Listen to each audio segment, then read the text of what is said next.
Then again, can you make reservations at Red Lobster? That never occurred to me. Actually, you can make a reservation at one of their remaining locations on the website. Welcome back to my channel, and today I'm going to do something slightly different from my usual travel and running vlogs because of the urgency of the situation with the announcement that Red Lobster has filed for bankruptcy at the end of May 2024. While there were major factors that led to the financial downfall of this restaurant chain, it seemed like the news was fixated on the endless shrimp promotion as the main cause. So what? A bunch of Homer Simpsons took advantage of the permanent $20 all-you-can-eat shrimp promotion? I could see how funny that situation was, but it was more complicated than that. Turns out it was private equity that led to its demise. First with selling off the land that Red Lobster sat on, so they ended up having to pay a lease. Then the Thai Union Group, that was the primary supplier of Red Lobster seafood, took over and became its sole supplier, creating basically a monopoly so there was no competition for low prices. They also ended up laying off servers, so now they were managing 10 tables instead of 3. I'm basically giving you the Cliff Notes version of the drama, but you can see it was more than the endless shrimp promotion that caused Red Lobster to fail. I love a good bargain, and the impending doom of Red Lobster was making me feel a little sad, so I tried to help out the company by trying to create my own endless shrimp at home.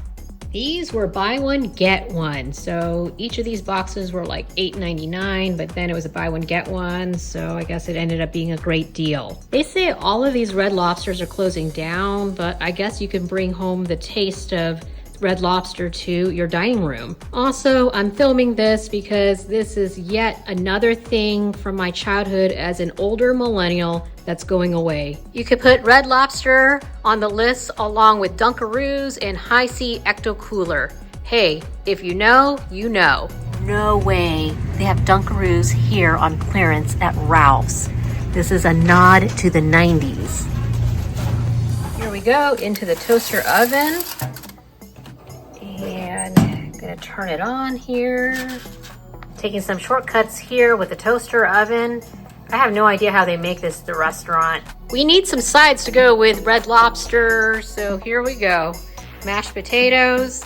I usually don't make mashed potatoes this way, but it seemed appropriate for the setting. And this is where the magic comes in with these mashed potato flakes.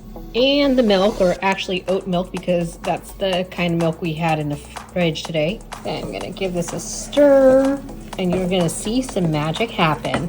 And there you have it. Mashed potatoes are done under 5 minutes. Meanwhile, the Red Lobster goodies are still baking in the toaster oven. Yes, I know real mashed potatoes would have tasted a lot better, but come on now, let's be realistic.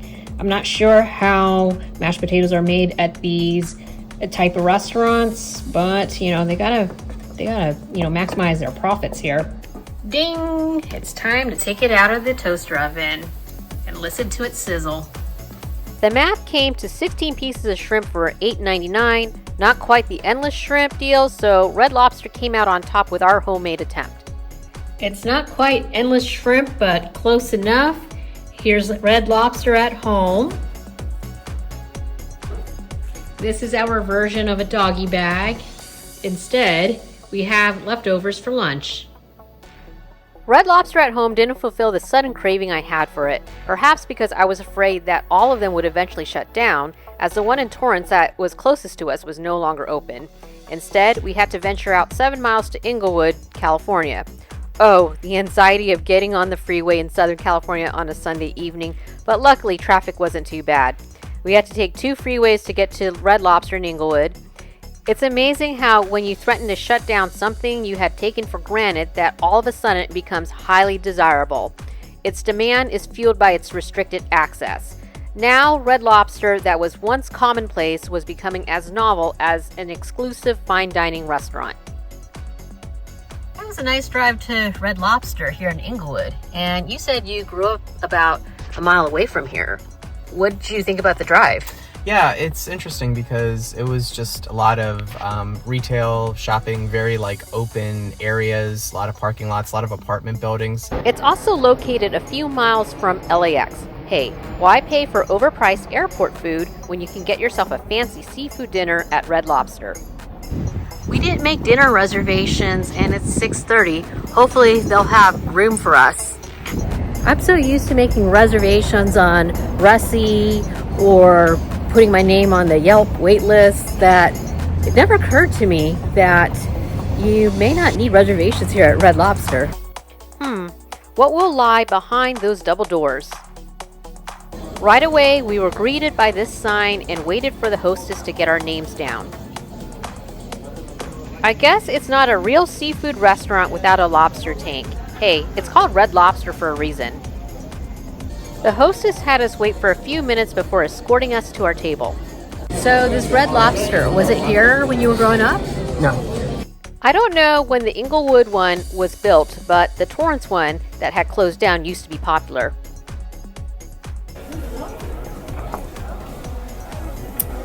So I'm wondering that since this might be the last time we come to this place, if I should order something off the menu that I always wanted to order, because I used to see a lot of commercials and stuff for this place when I was a kid, but we didn't really go here very much. Sure, I guess. I mean, this is a place where a lot of people go to celebrate things, to celebrate special events, milestones in their lives. Tonight, we're here to celebrate me finishing the Fontana Days Run half marathon yesterday after taking a tumble. Also, it's the start of summer, so let's celebrate that. And if you're over 40, these portable readers really help. You can carry them in your pocket. Okay, so what's looking good? I had not been to a Red Lobster in years, so the menu was overwhelming to go over. Red Lobster is known for its extensive menu featuring everything from classic seafood dishes to seasonal specialties. Hopefully the server doesn't come back too soon to take our order. They got some interesting starters here. Not sure what we're gonna pick. It all looks good. Here's some more of their menu. I'm looking for that endless shrimp deal that they had. I wonder if they still have it. Found the endless shrimp deal, and it's only on Mondays, to be enjoyed in the restaurant only and not available on holidays. I guess they had to put a stop to that endless shrimp deal. Darn. I was actually kind of looking forward to that. And we're here on a Sunday, so we missed it by a day. Are you gonna order lobster? No, I mean, nobody comes here for lobster. They come here for the endless shrimp. Instead of the endless shrimp deal, I guess we're gonna go with this shrimp deal. And you get a choice of one side. And here are the sides. Besides endless shrimp, this is the other thing that people come for. The Chedder Bay Biscuits. These biscuits are legendary and for good reason. They're warm, cheesy, and absolutely addictive. Crispy on the outside, soft and cheesy on the inside. You can't come to Red Lobster and not have these. I can't remember if these Chedder Bay Biscuits come as an endless supply, but that could be dangerous if they do. For the appetizers, we got the seafood stuffed mushrooms, and don't they look savory? I was just thinking that if you're really on a budget, you could come and order some French fries and just keep eating these biscuits. Yeah, that's actually not a bad idea.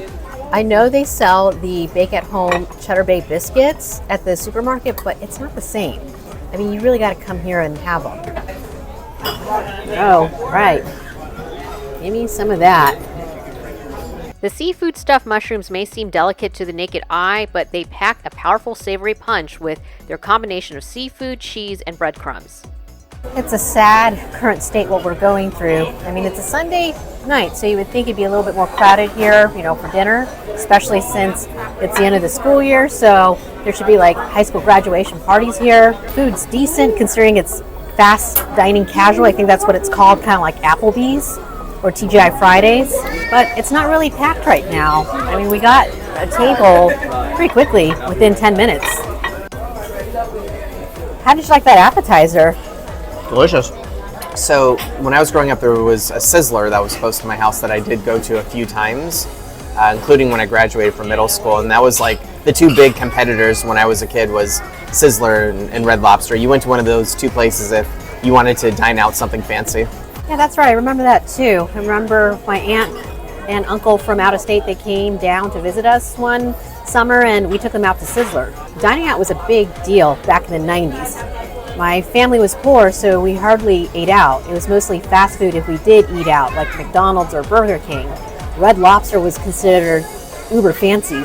I still remember the iconic commercial from the 90s for Red Lobster. It was Red Lobster for the seafood lover in you. or something like that.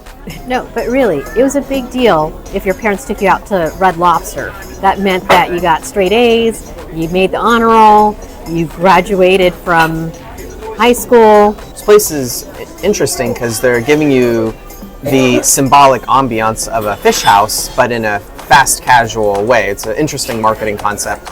Those glass circles there reminds me of a window you would see on a submarine. And look, there's a lifesaver. It's like we're on a boat. Yeah, we're on the boat. And look, there's plenty of drinks. It's like we're on a cruise ship. They do have all sorts of cocktails here, but we didn't order any because it's a Sunday night and I gotta work tomorrow. Our food has arrived, so we got the shrimp special, which was you could pick 2 flavors of shrimp and a side.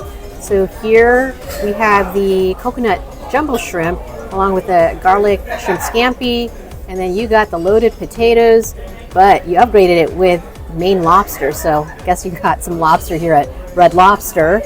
I got the bacon mac and cheese as my side, and I got the street corn shrimp, also the garlic shrimp scampi. All of this for, I guess it was like $18 each for 2 shrimp flavors, but we did get some upgraded sides, so it was a little bit more than that. And they got the food out pretty quickly. We only waited 10 minutes after putting in our order. A perfectly baked potato topped with tender lobster meat and smothered in a creamy, buttery sauce. This is comfort food at its finest. The Mexican street corn shrimp was a perfect blend of sweetness from the corn and savoriness of the queso fresco.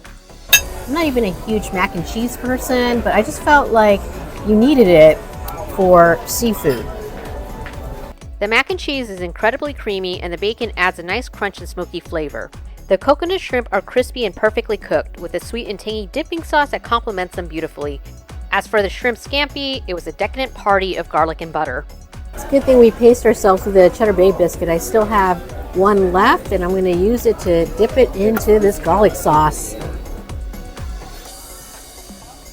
Here you go, dear. You need at least a little piece of lobster if you're coming to Red Lobster. Aw, that's true love there.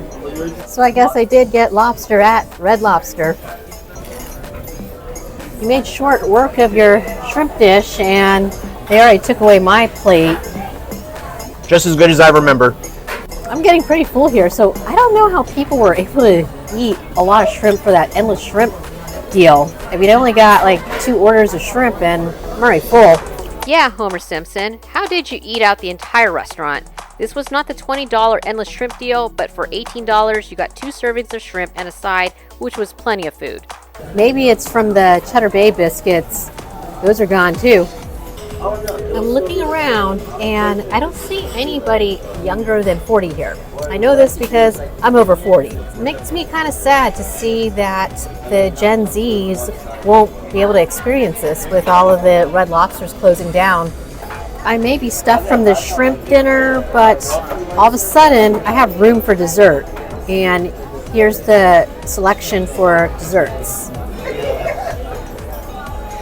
They say novelty is why people, after they've eaten like a all-you-can-eat spaghetti meal, all of a sudden have room for dessert.